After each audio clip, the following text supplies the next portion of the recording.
What's up guys, David Moss Jr. here, and in this video I want to go over the morning routine that utterly disrupted and changed my life for the better. So the first thing I started doing is getting quality sleep. And I'm not talking about 8 to 9 hours a night. Some nights are 6, some nights are 8. Most of the time is right in that 7-hour sweet spot, but I've been getting really quality sleep. And it's a struggle because in my line of business, there's a lot of meetings and dinners and sometimes nights go a little bit late. But at the end of the day, I have to make sure I prioritize my sleep, because if I don't get good quality sleep, then I don't have a good quality day the next day. So step number 1 was getting quality sleep. And what that means to me is getting in bed, being ready for bed and getting in bed no later than 11 o'clock. And I know that seems late, no later than 11 o'clock. My ideal time is between 9:45 and 10. That's what I shoot for 5 days a week, especially when I'm getting up at 4:45 to go to CrossFit and get my day started.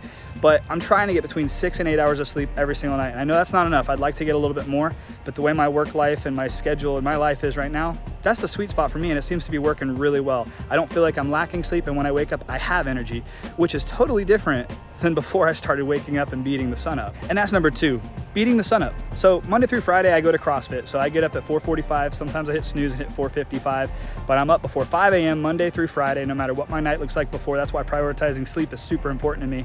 And I beat the sun up. I get a great workout in, I get a great sweat, I get a great pump, I'm feeling great, and then I get to walk outside and witness this beautiful sunrise. Some mornings it's overcast, some mornings it's rainy, but I get outside after my workout right as the sun's coming up, and I experience that beautiful daybreak when the sun is rising. And that's a huge part to my circadian rhythm and my sleep, and that's a huge hack that if you've never done this, you have to find a way to get up and experience the sunrise every day, no matter where you live. And that's number 3, getting morning sun. So every morning, right now I'm sitting here on a field, so I'm not in my backyard, I'm not in my grass, this is a turf, so I'm not grounding currently. But every morning, no matter where I'm at in the world, when I'm traveling, I ground and I get morning sunlight on my skin, on my face, and on my eyes. I used to watch, like, here's the thing, people, when I first started doing this carnivore diet to really try to get my health intact, I got a lot of slack. People were like, man, you must be watching the Liver King. To be honest, I never even heard of Liver King. I didn't even know who he was until I started eating liver and following that carnivore diet. But I didn't even know who he was. But he started, as soon as I heard who he was, I started following him and I started watching what his stuff was. And before his new Liver King 2.0 stuff, I thought his content was awesome. I love the morning grounding, I love the getting morning sun, I love the cold plunging, I love that lifestyle. I truly felt a massive shift in my life when I started doing those things.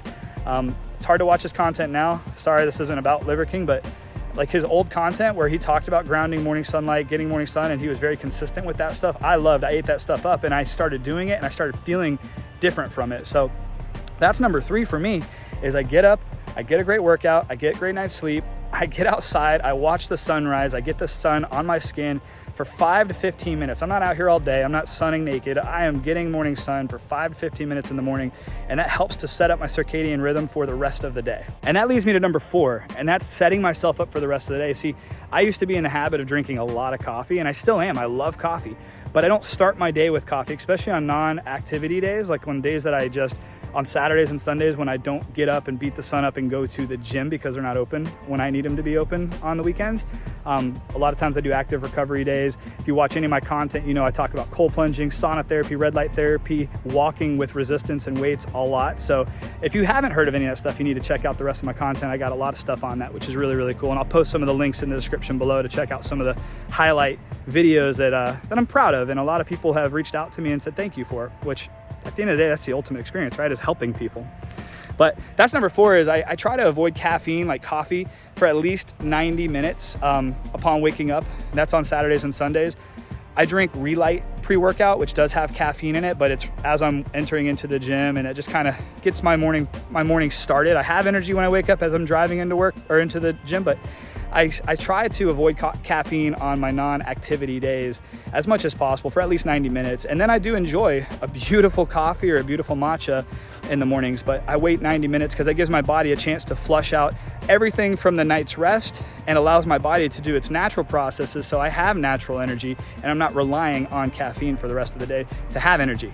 And now that leads me to number 5. So this is something that I feel a lot of us know. If you don't like to get up early, if you're struggling with getting up earlier, and if you struggle with not drinking caffeine, and you have a job where you have to be in the car before the sunrise, and you have to drive to an office, and you have to get in a building, and you have to work at a desk where there's no natural sunlight, and you just have no choice, right? Those are difficult things. I mean, obviously I feel like you should be able to get your morning started and walk outside before 10 a.m. and get some morning sunlight, get a little walk in the sun.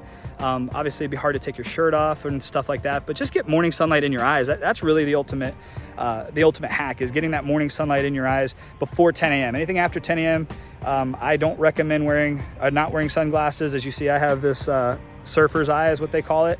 I don't wear sunglasses ever, and I'm in the sun a lot, especially on my days off. And in the afternoons, I spend a lot of time in the sun, shirtless and without sunscreen and without glasses. But it's a part of it. I grew up surfing. I've had it my whole life. It just kind of comes and goes. But that's not what this video is about. Get active every hour. So sometimes you're sitting in front of a computer and you got a lot of work and you're diving in and you're focused. And when you're flowing, when you're in that flow state of work and you're just rocking and rolling, don't stop, keep going, right? But on days where you can take that hour break, I'm not talking about an hour break, like every hour take a break and just do 10 push-ups. Move your chair out of the way and just drop down and do some lunges at your desk. You know, drop down, do some push-ups. If you're feeling crazy, do some sit-ups, or just go for a walk, right? Like go outside, get some sun, get some fresh air, and try to do that every hour, every 2 hours, and get some fresh air and some daylight and some nature in your lungs, in your eyes, in your face, in the middle of the day. Try to do that every hour, every 2 hours, and you'll feel that your energy will just consistently stay high. You're not gonna be reaching for that energy drink or that coffee as often as you probably are currently, as long as you're getting active every hour. So your body's meant to be active. Your body wants to be active. The fact that we sit in our cars and we sit in our chairs and we sit on our couches and we sit at our desks and we lay on our beds so many hours of the day, if you do the math, just do the math on how many hours a day you are sitting or laying down. It's more than 70% of your day. Most people, probably most of America, sits down or lays down more than 70% of their entire day, their 24 hours. And it really is like heartbreaking because our bodies are incredible. Like I was never a person in really great shape. I always stayed active, but I always had a dad bod. And I always like kind of teetered on that, like I'm a fat kid in like a non-fat person's body. I like to eat sweets. I have a sweet tooth for sure, but I stay active, and I think that's helped me out a lot. It wasn't until recently that I really started to focus on being consistent. And that's really what this video is about, is the consistent habits that changed my life. And I feel like I need them now. Like I need these 5 things every single day. And you know what, just for fun, I'm gonna give you number 6. So I'm a man of faith. At 21, I gave my life to Christ because I fell in love with a girl who is now my wife, and we've been married since 2010. We have 4 beautiful children, and I gave my life to Christ because she witnessed to me, and I felt that desire and that need to serve a greater power, and that's Jesus Christ, right? If you're a person of faith, or if you're not, I'm sorry, please don't turn off this video. Just hear me out for a second, because I had questions and I didn't really know if I should believe or not. But once I decided to seek that greater power, which is God and Jesus Christ and my Savior and the Holy Spirit, I gave my life to Christ and everything transformed. I feel every single day a desire and a need to have a conversation with Him. This world's lonely. It's a lonely place. Like, I have subscribers on YouTube, and I have friends, and I have family, and I have businesses, and I have people that I talk to every single day, but it can still be a very lonely world. And at the end of the day, there's a lot of solitude. There's a lot of a quiet time. And in the quiet time, I find that desire to have a conversation with Jesus. And I don't like get on my knees and pray with my hands folded and all that. You don't have to. I just have conversations with Him about my day and my desires. And He already knows my desires. So as soon as I confess them to Him, I feel at peace. It's like, think about it. Like when you go to confession, I've never done that, but if you go to confession, when you confess things that are on your heart and you're struggling with, you ultimately feel a little bit better. I feel like when I confess to Jesus Christ the things that are on my heart, maybe the desires or the things that I've done wrong or the things that I need help through, I immediately feel better. So throughout the day, this is my number 6. This is the lifestyle hack that has changed my life even before I started living a healthier lifestyle, is I just have conversations with Jesus. I try to have conversations with Jesus all the time. One of my favorite prayers of the Bible is the Jabez prayer. Lord, bless me indeed, enlarge my territory, protect me from evil, and guide me with your hand. I'm praying that over my life, my children's lives, my wife's life, and anybody who's struggling constantly. It's one of my favorite prayers there is. So that's lifestyle hack number 6, is just have a relationship with a higher power, and that's Jesus Christ in my life. If you don't know Jesus, you can, but if you do, then just have a relationship with Him, have a conversation with Him, even if you're an avid believer. Have conversations with Him throughout the day. That's been a hack for me that changed my life for the better than anything health related. Well, my friends, I'm gonna end it there, and I'm gonna get home and I'm gonna get my morning routine on the roll today. Just got done with my great workout, so I'm needing that cold plunge. Like, I feel like I need it. Today was an endurance day, not a lot of heavy lifting, so that's a great time to take an ice bath, cold plunge, or a cold shower. If you've never tried that, I would highly encourage you find a way to get cold. It's a great recovery tool. You feel great. It sucks as soon as you get in it, but as soon as you get out of it, you feel amazing, and you probably, like me, will start to crave it. Another great recovery tool is sauna therapy.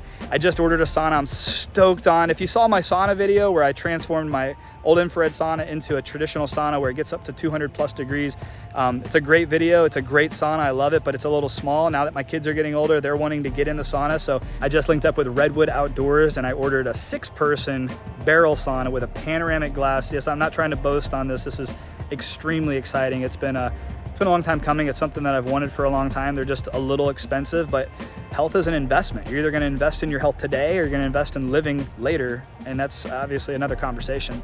But I appreciate you guys for watching. If you have any questions for me, post them in the comments below. If you want to interact with me off of YouTube, my Instagram handle is dmossjr, so @dmossjr. It's pretty much the only other social media site that I interact on. I don't have time for all the other ones, so YouTube and Instagram is pretty much it.